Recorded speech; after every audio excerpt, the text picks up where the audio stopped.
사람들이 사용하는 말 중에 그 멀티태스킹이라는 말이 있죠. 원래 이 용어는 컴퓨터 같은 그런 기계들에나 적용하던 용어였는데 요즘은 사람들에게도 가끔 이런 표현을 사용하는 것 같습니다. 그렇다면 사람들 사이에서도 정말 멀티태스킹이 가능하다고 생각이 드시나요? 아마 다양한 답을 사람들마다 내어놓겠죠. 실제로 사람들은 생활 속에서 이런저런 모양으로 이런 다양한 형태의 멀티태스킹을 시연하기도 하는 것을 볼 수가 있는데요. 예를 들어서 아주 간편한 것은 밥 먹으면서 TV 보기, 이런 거는 누구라도 할 수 있는 아주 단순한 일일 것입니다. 또 예를 들어서 전화하면서 일하기, 이런 것도 가능할 수 있을 것 같고요. 운전하면서 화장하기, 이건 조금 위험하긴 하지만 그래도 해볼 만한 영역에 속할지도 모릅니다. 그러면 이런 건 어떨까요? 운전하면서 카톡하기, 이거는 조금 위험할지도 모릅니다. 사고 가능성이 있고, 이거는 그래서는 안 될 일이겠지만 예배드리면서 스마트폰 보기, 요거는 조금 위험한 일일 수도 있을 것 같습니다. 이런 시도를 하는 사람들이 없지는 않겠지만 좀 위험하지 않을까. 그렇다면 이러한 멀티태스킹에 대한 하나님의 생각은 어떨까요? 할 수 있다고 생각하실까요? 아니면 안 된다고 생각하실까요? 오늘 우리가 읽은 본문에는요, 하나님께서 레위인들을 구별하여 세우신 이유와 그 원리에 대해서 말씀하고 있고, 그리고 하나님이 직접 정리해 놓으신 레위인들의 직무에 관한 내용이 담겨 있는데요. 우리가 이 내용을 살펴보면서 첫 번째는요, 왜 하나님이 이 일을 위해 레위인을 특별하게 구별하셨을까에 대한 답을 한번 찾아보기로 하고요. 또 두 번째는 이 답을 찾는 과정에서 왜 인간이 생각하는 것처럼 그렇게 멀티태스킹을 할 수 없는 존재인가에 대해서 한번 생각해 보고자 하고요. 세 번째로는, 그리고 우리 모두는 하나님께서 레위인을 따로 떼어놓고 구별하셨던 것을 이 남의 일 바라보듯 하지 않고 제3자적 관점으로 생각하는 것이 아니라 이 구별하심이 바로 다른 사람이 아닌 나에게 적용되는 말씀, 나에게 이루어져야 될 일이다라고 하는 사실들을 깨달아서 우리가 살펴보고 있는 이 말씀이 바로 우리 자신들에게 주어지는 소중한 도전으로서 실제적으로 다가오는 말씀이 되기를 바라는 세 가지 목적을 가지고서 말씀을 보시도록 하겠습니다. 이 레위인의 직무와 그 원리에 관한 설명함에 있어 오늘 본문을 보면 핵심적인 두 가지 표현이 등장하는데요. 첫 번째는 구별이라고 하는 표현이고요. 두 번째는 대신이라고 하는 표현이 등장합니다. 먼저 첫 번째, 구별이라는 내용은 이런 식으로 표현되어 있죠. 본문 14절 말씀을 먼저 한번 읽어보시도록 하겠습니다. 14절을 읽어봅니다. 너는 이같이 이스라엘 자손 중에서 레위인을 구별하라. 그리하면 그들이 내게 속할 것이라. 하나님은 레위인, 이스라엘에게는 12지파가 있었죠. 12지파 중에 한 지파였던 레위지파, 이 레위인을 구별해라 라고 말씀하셨습니다. 구별이라는 말은 set apart라는 말이죠. 따로 떼어놓다 라고 하는 그런 의미이죠. 그렇다면 왜 그들을 구별해야 했을까요? 특별히 이런 거창한 구별함이 없더라도 얼마든지 일들이 잘 돌아갈 수 있지 않을까요? 멀티태스킹 하면 되는 것 아닙니까? 이 일도 하면 저 일도 동시에 감당하면 얼마든지 가능하지 않습니까? 요즘은 스마트폰도요, 듀얼 유심이라는 것이 나와서 한 전화기에 두 전화번호를 넣을 수 있더라고요. 그리고 문제가 생기냐? 아무 문제도 없습니다. 얼마든지 완벽하게 두 가지 전화번호가 잘 돌아가더라고요. 이런 식으로 하면 될 수 있지 않은가? 그리고 현실적으로 볼 때도요, 오늘날 모든 사람들이 다 완벽하게 그렇게 구별된다는 것은 불가능하지 않을까요? 레위인들처럼 말이죠. 모든 사람들이 다 수도원에 들어갈 수는 없지 않을까요? 모든 사람들이 다 신학교에 가거나 또는 선교사로 나가거나 이럴 수는 구조적으로도 상황적으로도 불가능한 일이 아닌가요?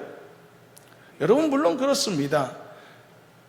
모두가 다 이렇게 이런 식으로 구별될 수는 없겠죠. 그러나 구별이라고 하는 오늘 말씀의 도전과 주제는요, 내가 무엇을 한다라고 하는 어떤 행위 또는 어떤 직업적인 측면만 말하는 게 아니고, 내가 내 안에 품고 있는 마음과 정성의 분량이 있지 않습니까?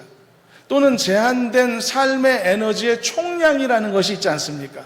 나라는 사람이 무한한 능력을 가진 존재는 아니기 때문에, 그래서 과연 내가 욕심내고 있는 이 모든 것들을 완벽하게 다 해낼 수 있을까라는 의문을, 그런 질문을 먼저 갖고 있는 것입니다. 나에게 주어진 시간이 제한되어 있음에도 말이죠. 내가 가진 역량이 한계가 정해져 있음에도 말이죠.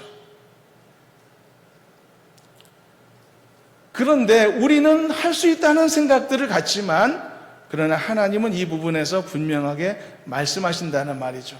너는 2가지, 3가지 일을 그렇게 다 잘할 역량이 못 된다라고 말씀하셨다는 말입니다.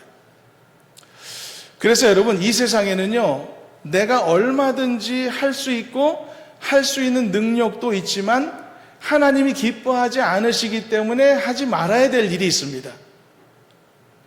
이런 경우에는 내가 할 수 있지만 하지 말아야 됩니다. 하나님이 하지 말기를 원하시니까. 그런데 어떤 경우는 처음부터 아예 내가 할 수 없는 일이 있습니다. 그렇기 때문에 시도조차 하지 말아야 될 영역도 있거든요. 바로 오늘 본문의 사례가 그런 영역에 해당되는 말씀이라고 말할 수가 있겠습니다. 그런 측면에서 레위인들만큼은 완벽하게 구별되어져야만 한다, 이렇게 말씀하셨던 것입니다. 사람은 보통 이것도 갖고 싶고 저것도 갖고 싶어 합니다. 이것도 놓치고 싶지 않고 저것도 놓치고 싶지 않은 욕심들을 가집니다. 그리고 그렇게 할 수 있다고 생각하고 그런 시도를 하지만, 그러나 실패할 때가 많습니다. 불가능하기 때문이죠.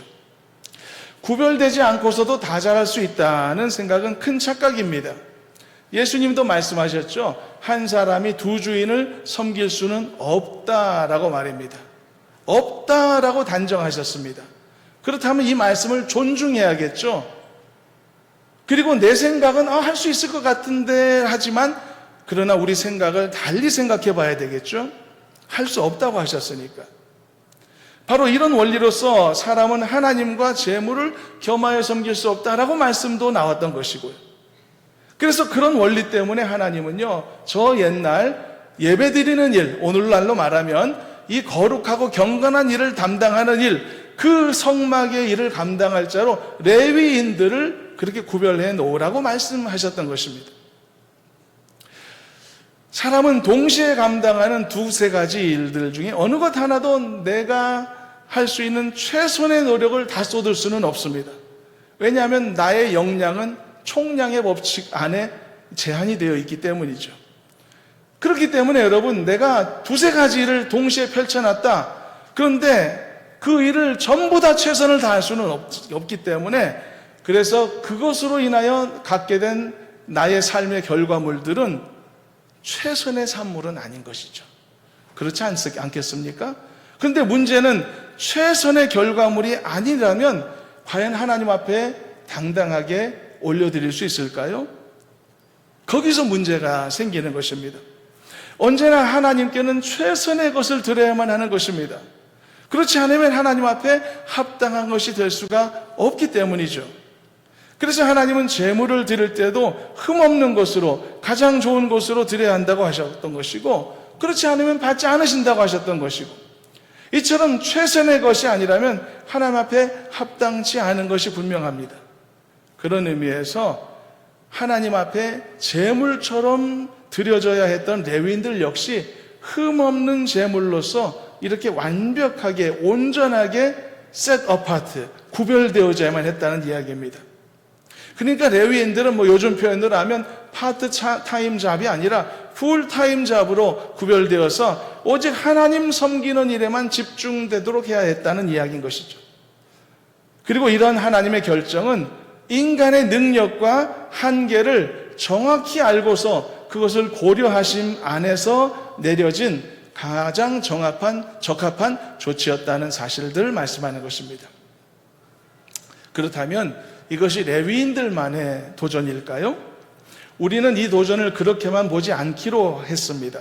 이 구별의 과제를 제3자적 관점에서 볼 것이 아니라 나에게 적용될 말씀으로서 보자라고 이미 서두에서 함께 나누었죠. 그런 의미에서 오늘날 모든 하나님의 자녀들에 대해서도요, 하나님은 그리스도인으로서 세상과 구별되어져야 한다라고 말씀하고 계시는 것입니다. 왜냐하면 철저하게 구별되지 않으면 그리스도인으로서 마땅히 보여야 할 본분을 제대로 발휘할 수 없다는 것을 하나님이 잘 알고 계시기 때문이죠. 그래서 그리스도인들은 자신이 그리스도인이다라는 사실을 스스로 세상 앞에 드러낼 필요가 있습니다. 그래야만 그나마 구별이 이루어질 수 있기 때문이죠. 이렇게 구별이 이루어져야만 비로소 구별된 삶이 가능하게 되기 때문인 것입니다. 근데 만일 여러분, 그리스도인으로서 내가 그 사실을 세상 앞에 이렇게 드러내지 않고 오히려 그것을 감춤으로써 세상과 구별되지 않으려고 한다면 그때는 어떤 결과가 주어질까요? 바로 나에게 주신 믿음을 지켜내는 일에 실패할 가능성이 커지게 되는 것입니다. 너무 단순한 원리가 있습니다. 스스로 구별하지 않으면 구별되지 않는 법입니다. 그래서 스스로를 구별해야만 하는 것입니다. 이번에 아이들한테 가서 함께 식당에 가서 식사를 할 시간이 있었는데요. 우리 둘째 아이가 여러 사람들이 볼 수 있는 그 식당 안에서 식사 기도를 하는데 15초, 20초 동안 진지하게 기도하는 모습을 제가 보았습니다. 평소에도 그런다는 것은 알고 있었지만은 그런 모습을 보니까 기특한 생각이 들었습니다. 자신을 그리스도인으로서 자랑스럽게 생각하고 또 당당하게 여기지 못한다면 그런 모습을 보이는 것이 아마 쉽지 않을 것이라는 생각이 듭니다. 사랑하는 여러분들도 여러분들이 하나님의 자녀라는 신분을 가진 것, 거듭난 그리스도인이 되었다는 이 사실을 어디에서든지 감추지 않고 자랑스럽게 나타냄으로써 세상의 모든 죄와 어리석음과 더러움으로부터 더욱 안전하게 스스로를 구별할 줄 아는 주님의 돌보심 안에 살아가는 성도가 되기를 주님의 이름으로 간절히 소망합니다. 여러분, 때로는 그리스도인으로서 여러분들이 어떤 삶을 살아가는지 저는 보지 않아서 알지 못하지만은 때로는 적당히 살아가는 성도들도 많을 것이라는 생각도 하게 됩니다. 여러분들이 성도로서 신실한 자녀라고 하는 사실들을 과연 이웃들이 충분히 알고 있을까요? 과연 직장에서나 주변에서 충분히 인지하고 있을까요? 그것을 여러분들은 바라고 계시나요? 아니면 감추어지기를 은근히 바라고 계시나요? 내가 하나님 앞에 어떤 존재로서 세상 앞에 비치느냐는 굉장히 중요한 부분입니다. 그리고 내가 무엇을 바라고 있느냐, 어떤 내 모습이기를 원하느냐는 것을 아는 것은 정말 중요한 부분이거든요. 여러분, 그리스도인으로서 자랑스러운 모습을 가진, 그런 자랑스러운 마음을 가진 사람이라면 세상 앞에 자신을 성도로서 드러내는 것을 주저하지 않을 것이라고 생각합니다. 그리고 성도로서 내 삶의 모습들이 당당하고 떳떳하다면 또한 하나님 앞에, 세상 앞에 내가 성도라는 사실을 드러냄을 주저하지 않을 것이라고 생각합니다. 그러나 만일 그렇지 않는 모습이 있다면 우리는 세상의 간편함을 따르는 삶을 사는 어설픈 그리스도인일 것입니다. 그냥 명목상의 성도일지도 모릅니다. 그냥 감추고 살고 싶은 성도일지도 모릅니다. 어떤 사람들은 성도로서 이 교회 생활하고 예배 생활하고 또 때로는 5년, 10년 신앙생활 해오면서 하나님의 은혜가 뭔지를 모르겠다라고 말하는 사람이 있을 수도 있습니다. 은혜 체험을 못한 경우도 있을 수 있습니다. 그러면서 교회 생활 해봤더니 별것 없다 이런 생각을 하고 결론을 내리는 사람이 있을지도 모릅니다. 과연 그럴까요? 문제가 어디에 있을까요? 여러분, 은혜 체험을 하려면 더 가까이 나와야 됩니다. 하나님을 만나려면 그 좁은 문을 열어야 됩니다. 한 발걸음이라도 더 가까이 나올 수 있는 마음 자세가 있어야 됩니다. 성도로서의 나의 신분에 대해 부끄럽지 않아야 되고 더 한 발걸음 나와야 되는 것입니다. 그래야 하나님의 은혜를 체험하는 사람이 되는 줄로 믿습니다. 문제는 나의 신앙의 태도에 있다는 사실들을 잊지 않고 여러분 신앙생활에 어떤 문제가 있다면 내 안에서 문제를 찾고 발견하고 해결하여서 하나님과의 더 깊은 영적 교제 관계 속에서 정말 자랑스럽고 당당하고 보람있는 기쁨이 넘치는 성도로 살아가는 우리 모두가 되기를 주님의 이름으로 축원합니다. 그리고 레위인들의 직무와 그 원리에 관한 설명에 있어 핵심적인 단어 중에 두 번째 단어가 있는데 그것은 대신이라는 단어입니다. 본문 16절부터 18절까지를 또 한번 읽어보도록 하겠습니다. 읽어봅니다. 그들은 이스라엘 자손 중에서 내게 온전히 드린 바 된 자라. 이스라엘 자손 중 모든 초태생 곧 모든 처음 태어난 자 대신 내가 그들을 취하였나니 이스라엘 자손 중에 처음 태어난 것은 사람이든지 짐승이든지 다 내게 속하였음은 내가 애굽 땅에서 모든 처음 태어난 자를 치던 날에 그들을 내게 구별하였습니다. 이러므로 내가 이스라엘 자손 중 모든 처음 태어난 자 대신 레위인을 취하였느니라. 본문에 기록되어 있는 대신이라고 하는 하나님의 설명을 보면 이것이 어떠한 논리로 가능하게 되었는지를 확실히 알 수가 있습니다. 이미 하나님은 이스라엘 자손 중에서 모든 초태생들에 대해 그건 내 소유다라고 천명하신 바가 있습니다. 그리고 이유에 대해서도 설명되고 있죠. 그것은 저 수백 년 전 애굽 땅에서 장자의 죽음의 재앙이 임했을 때 하나님이 그들을 살려주심으로써 바로 그들을 구별해 놓으셨기 때문이라는 사실이죠. 그러므로 이 논리에 따르면요, 이렇게 장자의 죽음의 재앙에서 건짐을 받은 자들은 모두 다 하나님 앞에 나와 레위인들처럼 구별된 삶을 살아야 될 존재들이었다는 뜻입니다. 왜냐하면 그들은 죽음에서 살아남을 통하여 하나님의 소유로 인쳐졌으니까. 그러나 하나님은 여기에서 레위인들을 이른바 대신 세우시기로 결정하신 것입니다. 그래서 이스라엘의 모든 장자들의 의무를 이른바 레위인들을 통해서 대신 감당하도록 만드셨다는 이야기입니다. 이것이 18절의 설명이었죠. 다시 한번 읽어보도록 하겠습니다. 18절만 함께 읽어봅니다. 이러므로 내가 이스라엘 자손 중 모든 처음 태어난 자 대신 레위인을 취하였느니라. 여기서도 대신이라는 표현이 나오죠. 이것이 하나님께서 레위인들을 불러 그들에게 회막 업무를 맡기셨던 이유였고 이러한 일이 가능할 수 있었던 원리였다라고 하는 이야기입니다. 자, 그렇다면 이 대신의 원리가 아주 간편하다는 생각이 들지도 모르겠습니다. 내가 할 수 없는 일들을 누군가가 대신해 줄 수 있는 것이라면 그것만큼 편리한 일은 없을 것이기 때문이죠. 그러나 우리가 한 가지를 알 필요가 있습니다. 이 대신의 원리는요, 어떤 상황과 대상에 대해서도 반드시 통용되는 법칙의 성격은 아니라는 사실입니다. 이 세상에는요, 누군가가 나를 위해 대신해 줄 수 있는 일도 있는 반면 절대 나를 대신해 줄 수 없는 상황들도 일들도 많이 있는 것입니다. 사실 우리는 돈을 지불함으로써 내가 해야 할 일들을 누군가가 대신해 주게 되는 수많은 서비스 업종이 있는 세상 속에서 우리는 살아가고 있습니다. 편리한 세상이 되긴 했지만 워낙 강한 돈의 위력으로 인해서 맡겨서는 안 될 일들이 맡겨지기도 하고요. 또 심지어는 누구도 해서는 안 되는 범죄가 돈의 거래를 통해서 발생되기도 하는 것을 우리는 간혹 보기도 하죠. 우리가 우크라이나 전쟁을 최근에 겪고 있는데 그 전쟁의 초반 시기에서도 보았듯이요, 대신 전쟁을 치루어주는 용병 그룹이 있다는 사실을 많은 사람들이 알게 되지 않았습니까? 아마도 그때까지는 많은 사람들이 이 사실을 몰랐을 것입니다. 아니, 중세시대도 고대시대도 아니고 이 현대시대에 돈을 받고 대신 전쟁을 치루어주는 그런 용병을 그런 관리하는 회사가 있단 말인가? 아무리 돈이 좋다 하지만 돈으로 못할 일이 없는 세상이라고 하지만 이것은 돈을 받고 결국은 대신 사람을 죽이는 행위 아닐까요? 청부살인과 뭐가 다를까? 단지 규모가 대기업화된 것일 뿐이지 라는 생각이 들기도 합니다.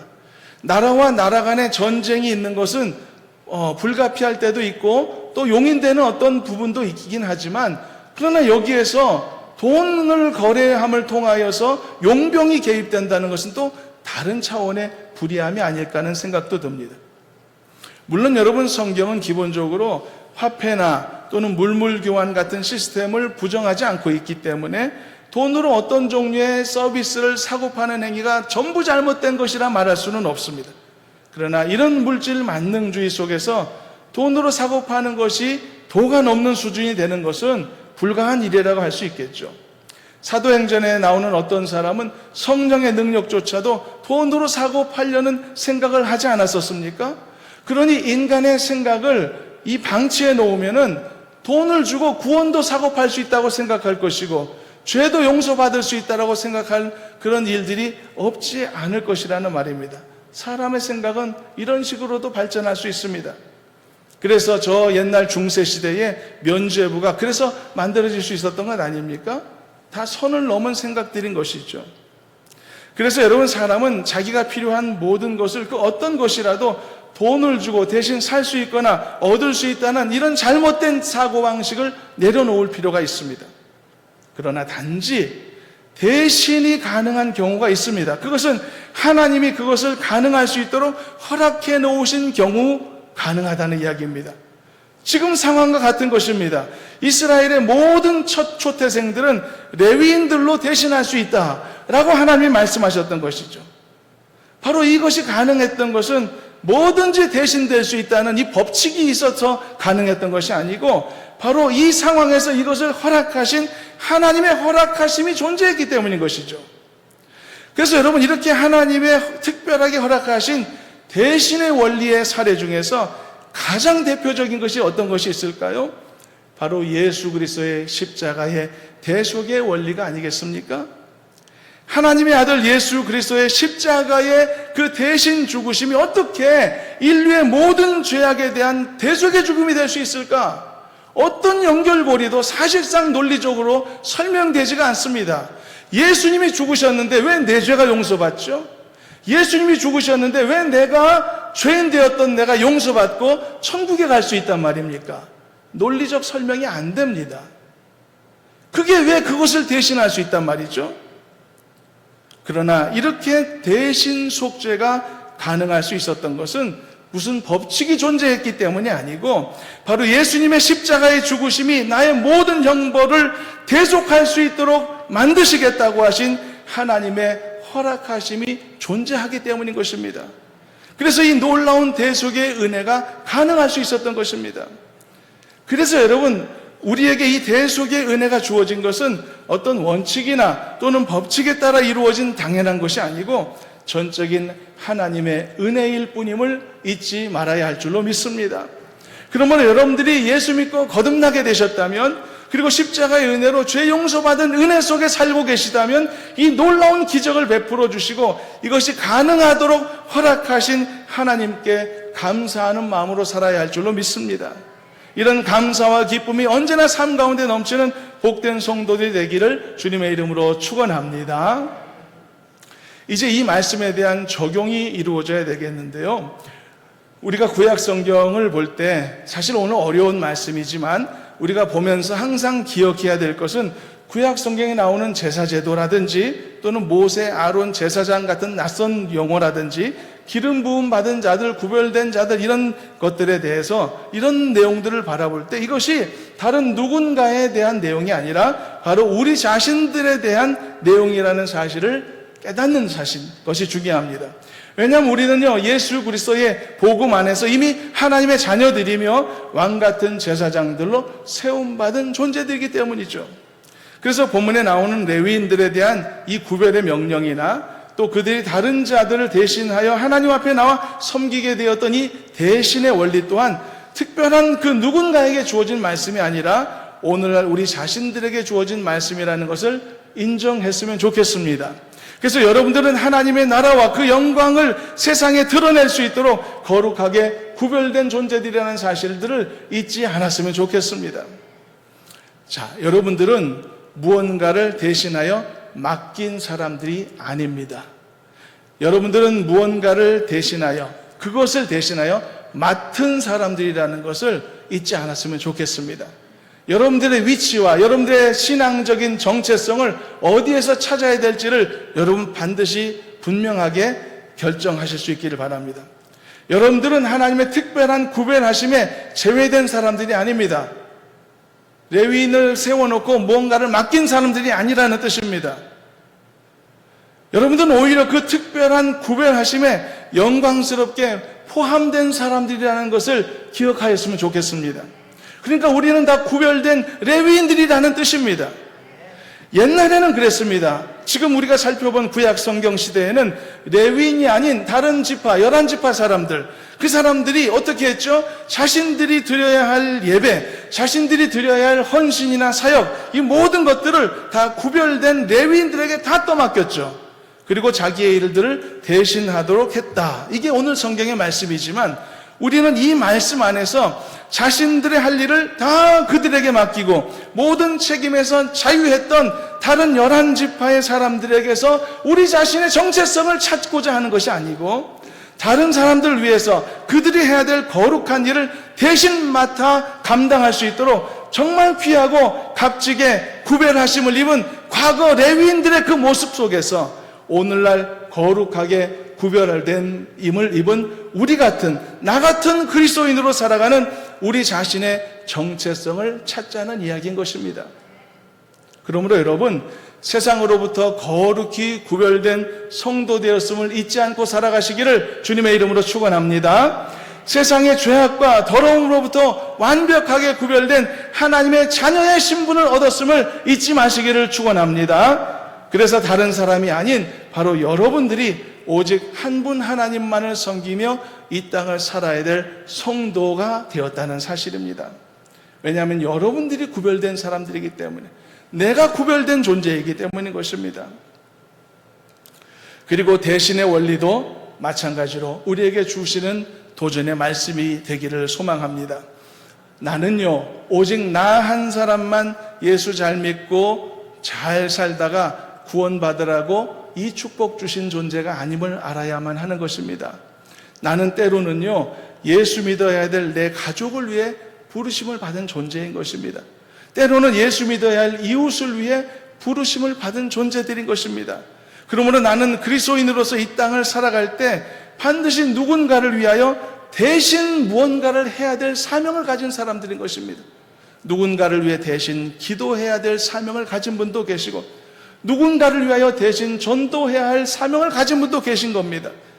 누군가를 위하여 대신 사역을 감당하거나 섬기거나 누군가를 위하여 눈물 흘려야 될 사명을 가진 사람들인 것입니다.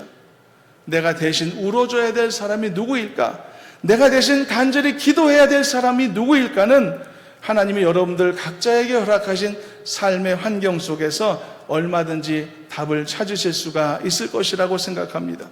그러므로 여러분들은 이 정답을 완벽하게 찾아내실 수 있기를 바랍니다. 그래서 하나님이 여러분들을 구별하셔서 거룩한 성도로 불러주신 이 놀라운 깊은 뜻을 완벽하게 성취하는 성도로서 올 한 해 힘있게 살아가는 은혜가 있기를 간절히 소망합니다. 그럴 때 여러분들을 통해 하나님이 영광 받으실 것입니다. 그리고 여러분들을 기뻐하여 주실 줄로 믿습니다. 그러므로 나를 구별해 주신 은혜 감사하시길 바랍니다. 그리고 나로 하여금 누군가를 대신할 수 있는 기도의 부르심이나 때로는 섬김의 부르심이나 사역의 부르심을 나에게 주신 것에도 감사하시기를 바랍니다. 우리 모두는 이 모든 것이 하나님이 나에게 주신 특권이라는 것을 인정할 수 있으면 좋겠습니다. 그리고 만일 지금까지 우리가 이 놀라운 특권을 누리면서도 하나님께서 영육간의 은혜를 주시고 예수 믿는 삶의 기쁨을 주시고 예배를 통해서 영적인 은혜로 나를 만족하게 하시고 삶에서도 건강과 평안과 물질과 자녀와 가정의 행복을 허락해 주셨음에도 불구하고 이 모든 것을 하나님이 주신 은혜로 특권으로만 여기고 바로 이것이 누군가를 위하여 대신해야 될 나에게 주어진 사명이라는 사실들을 잊고 살았던 것이 있다면 하나님 앞에 자백하는 은혜가 있기를 저는 간절히 바랍니다. 그래서 나에게 주신 이 책임, 나에게 주신 이 사명이 있다는 사실을 망각하고 그것을 벗어내고자만 했고 그것을 무겁게만 여기는 모습으로 소홀히 여기며 살아왔다면 그것 또한 자백하는 우리가 되었으면 좋겠습니다. 온전히 한 주인이신 하나님만을 섬기지 못하고 우리 마음이 때로는 두 갈래, 세 갈래로 갈라져 살아가면서도 나는 얼마든지 예수도 믿고 세상도 섬길 수 있다고 생각했던 우리의 자만심과 우리 자신의 역량을 깨닫지 못하고 과대평가하여 우리 자신을 속였던 마음가짐이 있다면 그것 또한 자백하며 회개할 수 있으면 좋겠습니다. 누군가를 대신해야 될 우리의 사명을 망각했던 일, 가족을 위해서 기도하지 않았던 일, 자녀들을 위해서 눈물 흘리지 않았던 일, 그리고 교회를 위해서 즐거이 헌신하지 않았던 일, 성도들을 위해 기쁨으로 앞장서 섬기지 않았던 일들이 생각난다면 자백하며 회개하는 우리가 되었으면 좋겠습니다. 그리고 이제는 하나님의 나라와 영광을 위해서 구별된 존재답게 나에게 주신 모든 사명을 기쁨으로 감당할 수 있는 멋진 성도로 새로워진 삶을 살아가는 우리가 되기를 간절히 소망합니다. 사랑하는 여러분, 축복합니다. 성도로 살아가시기를 축원합니다. 구별된 성도로 살아가시기를 축원합니다. 그리고 여러분들이 하나님이 맡겨주신 소중한 사명이 있다는 것을 생활 속에서 발견하시기를 축원합니다. 그래서 가족들을 위해서, 사랑하는 이들을 위해서 여러분들이 무엇을 먼저 믿는 자로 섬길 것인지를 기억하고, 그리고 여러분 혼자만 달랑 구원받는 부끄러운 삶이 아니라 많은 사람들에게 하나님의 영광을 드러내고, 그리고 그들을 옳은 가운데로 인도하고, 그리고 하나님을 기쁘시게 하는 복된 삶, 은혜의 삶을 살아가는 우리가 되시기를 간절히 소망합니다. 새로운 한 해를 이제는 원력으로부터 시작되는 우리가 첫 주간을 맞이하면서 하나님께서 더 풍성하게 영육간의 사랑을 베풀어 주심을 통하여서 우리에게 주신 모든 영육간의 사명을 감당하는 축복된 한 해 모두 살아가시기를 주님의 이름으로 축원합니다. 하나님 감사합니다. 저희들에게 베푸신 귀한 은혜를 생각하며 하나님 앞에 다시 한번 결단하는 마음 갖기를 원합니다. 하나님, 성도로서 자신 있게 당당하게 우리 자신을 드러내고 구별된 삶을 살게 하여 주시옵시고, 우리에게 베푸신 많은 은혜를 헛되이 낭비하지 않는 그런 충성된 순종하는 하나님의 자녀로서도 부족함이 없도록 인도해 주시옵소서. 감사하며 예수님의 이름으로 기도하옵나이다. 아멘.